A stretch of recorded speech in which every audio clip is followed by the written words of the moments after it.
الله يسامحك. خلصي الكوبايه دي قربت تخلص عشان المره الجايه اخش اجيب لك جردل واروح دلقهولك. يلا حسبي الله ونعم الوكيل، ربنا على القوي.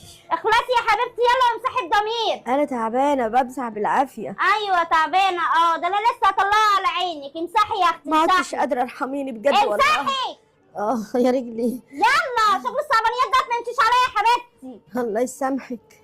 يلا يا اختي خدي. كفايه بقى، الله يخليك، انا نضفت الحته، انا ما عدتش قادره. يلا ارحمني يا رب.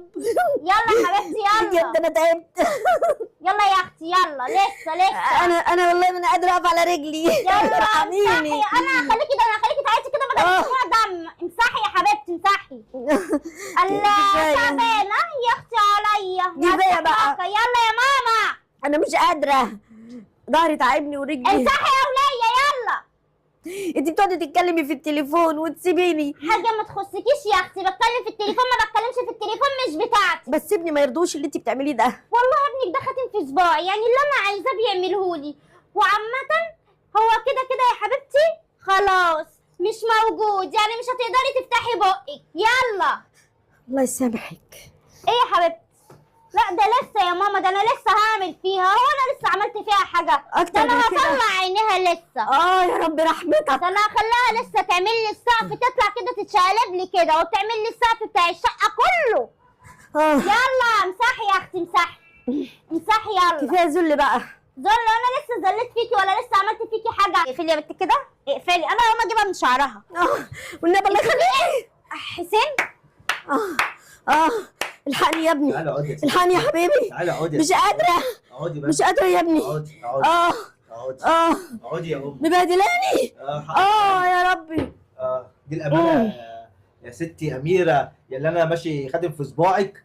دي الامانه يا استاذه. والله يا حسين انا قلت لك من الاول ان انا مش محتاجه امك عندي في الشقه. فتعذبيها بقى وترش ميه وتمسح لك السقف وتشف الشقه. فين بقى عذبتها؟ فين؟ فين هي إيه ده؟ بتمسح. انا بقالي ساعه يا استاذه جوه وشايفك بتعملي فيها ايه.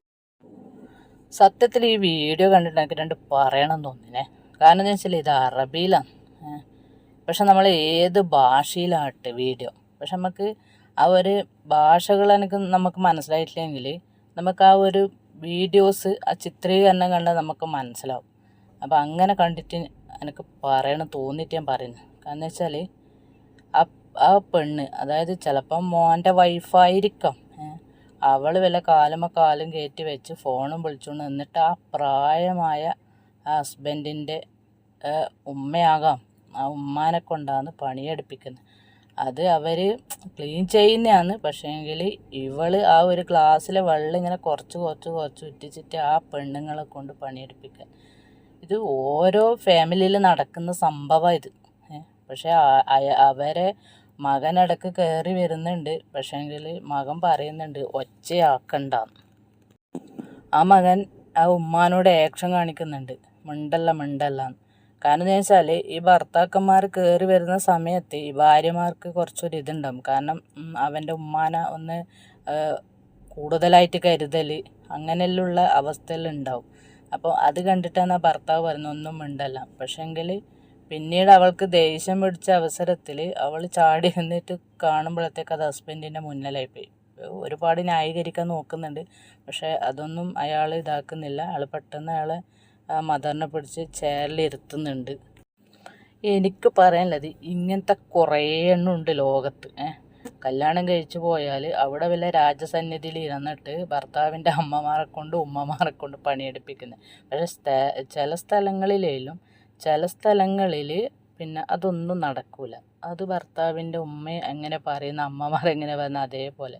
പക്ഷെ ചില സ്ഥലങ്ങളിൽ വെറും മുതലെടുക്കാൻ പറ്റിയ സ്ഥലങ്ങളിൽ ഒരുപാട് അവർ ആ ഭർത്താവിൻ്റെ അമ്മനെയാട്ടെ അടിച്ചമർത്തിയിട്ട് ജീവിക്കുന്ന കുറേ എണ്ണം ഉണ്ട് ഈ ലോകത്ത്.